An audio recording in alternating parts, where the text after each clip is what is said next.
இன்னைக்கு ரொம்ப ஹெல்த்தியான ரெசிபி பண்ண போகிறேன். இந்த கஞ்சி மாதத்தில் அட்லீஸ்ட் 2 வாட்டியாவது செஞ்சு சாப்பிடுவோம். பால் கஞ்சி நாங்கள் எப்படி செய்வோன்னு இந்த வீடியோவில் பார்க்கலாம். முதல்ல அரிசி வைக்கிறதுக்கு குக்கரில் தண்ணி சூடு பண்ண வச்சுருக்கேன். கஞ்சி பண்ணுறதுனால கரெக்ட் அளவு தண்ணி எடுக்கலை. குக்கருக்கு பாதிக்கு மேலே தண்ணி எடுத்திருக்கேன். இதில் 2 கப் அரிசி நல்லா வாஷ் பண்ணிட்டு போடலாம்.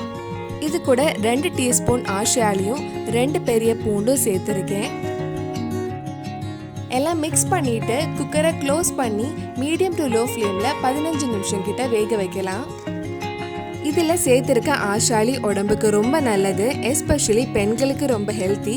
ப்ரெக்னெண்ட்டாக இருக்கிறவங்க, ஃபீடிங் பண்ணுறவங்களுக்கெல்லாம் ரொம்ப பெனிஃபிட்டாக இருக்கும். மலையாளத்தில் ஆஷாலின்னு சொல்லுவாங்க, தமிழ்லையும் ஆஷாலி தான் சொல்லுவாங்களான்னு தெரியல. கூகுளில் ஆலி விதைன்னு போட்டிருந்து, அது கரெக்டானு தெரியல. உங்களுக்கு தெரிஞ்ச கீழே கமெண்ட் பாக்ஸில் சொல்லுங்கள். குக்கர் ப்ரெஷர்லாம் போனதுக்கு அப்புறம் ஓப்பன் பண்ணியிருக்கேன். அரிசி நல்லா வெந்திருக்கு. இதில் தேங்காய் பால் ஆட் பண்ண போகிறேன். 2வது 3வது எடுத்த தேங்காய் பால் ஒரு 3 கப் ஆட் பண்ணுறேன். இது லோ ஃப்ளேமில் கொஞ்ச நேரம் கொதிக்க வைக்கலாம். இதில் 1 டீஸ்பூன் சுக்கு பொடியும் தேவையான அளவு உப்பும் ஆட் பண்ணி மிக்ஸ் பண்ணுறேன். நல்ல கொதி வந்ததும் இதில் 1/2 கப் பால் ஆட் பண்ணுறேன். தேங்காய் பால் ஆட் பண்ணி ரொம்ப கொதிக்க வைக்க வேண்டாம். ஒரு லைட் கொதி வந்ததும் ஆஃப் பண்ணலாம். கஞ்சி ரொம்ப கட்டியாக இருக்கிற மாதிரி இருந்தால் நீங்கள் பசும்பால் கூட ஆட் பண்ணலாம். இந்த கஞ்சி கொஞ்சம் கெட்டியாக இருக்கனால 1/4 கப் பால் ஆட் பண்ணுறேன்.